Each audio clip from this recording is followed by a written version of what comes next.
Hi, everybody. I'm Stephanie Ettinger de Cuba. I'm a research associate professor at the School of Public Health. And I want to say thank you to my collaborators on this work, Kevin Lane, Tala Felcher, Mizung Chu, and my team at Children's Health Watch. So did it go over? Yeah. We know that social and environmental stressors at the neighborhood level have really important impacts, harmful impacts on children, starting in utero, continuing throughout children and across the life course. Early childhood in particular is a very sensitive time for child health and development. It's really setting the trajectory for children's well-being and ability across their lives. And we know that there are really unique intersections of those exposures and social and environmental that happen in those early years.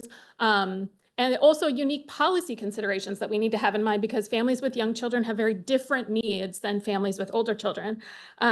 So that was sort of the inspiration for this work that I admit is very much in progress. So this is not final results I'm showing, but we worked to link several data sets together. One is a group that I'm part of, Children's Health Watch, which is a survey data set of families with very young children bringing their kids in for healthcare in 4 cities across the US. Really detailed data there. We were able to follow those kids forward in their electronic health record, which gives us health data, healthcare utilization, but also addresses, which then in turn allowed us to geocode the data set and then link in environmental and spatial data. We've dubbed this our GeoJustice project. This work is really all about changing these maps. We see the maps as like a foundational tool for making change. So like I said, we're in 4 cities. I'm just showing you the Boston maps right now. And we have examined multiple indices as part of this work I'm just showing 2 of them today. One is up on the upper right there, the neighborhood, which is the Child Opportunity Index, which shows you neighborhood-based opportunity for children by census tract. And that deep red color is where there is low opportunity. Below that is the Social Vulnerability Index. That's relative vulnerability by census tract. The deep green is high vulnerability. And then moving sort of some more contextual factors there on the left-hand side is the housing burden, which Loretta talked about, is people paying greater than 30% of their income for rent, which we know leaves very little room for all the other expenses in life. And you see that their deep blue there is folks who have very high housing burden. And then lastly, up at the top is immigrant enclave. And this is a measure that we've developed that looks at a variety of factors that reflect the concentration of immigrants in a given area. And that can be a risk or a protective factor. So it's not necessarily negative, but you see the same pattern across all 4 of these maps. That deep purple is where there's an immigrant enclave. So you're seeing these same patterns across. We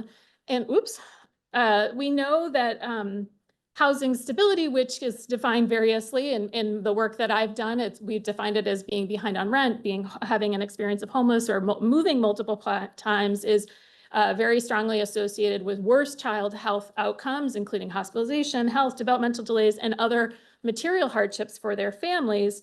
And we know that behind on rent is actually one of the most common forms of housing instability and can often be a catalyst for eviction.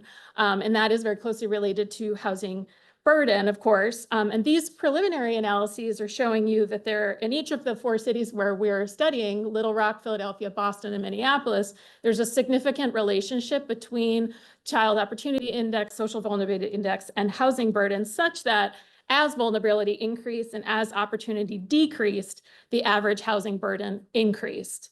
And it's really important to understand, which I think is sort of repetitive for this group. Oh, shoot, sorry. Can I just finish my sentence? Thank you. I lost time introducing myself. We know that housing burden is highest among those with the least amount of income. Sort of counterintuitive, wealthier people have higher housing payments, but that those with the least income really are paying the highest proportion and thus at the greatest risk. And that's the slide of stuff we're doing next, including stuff about climate change. Sorry, I ran out of time.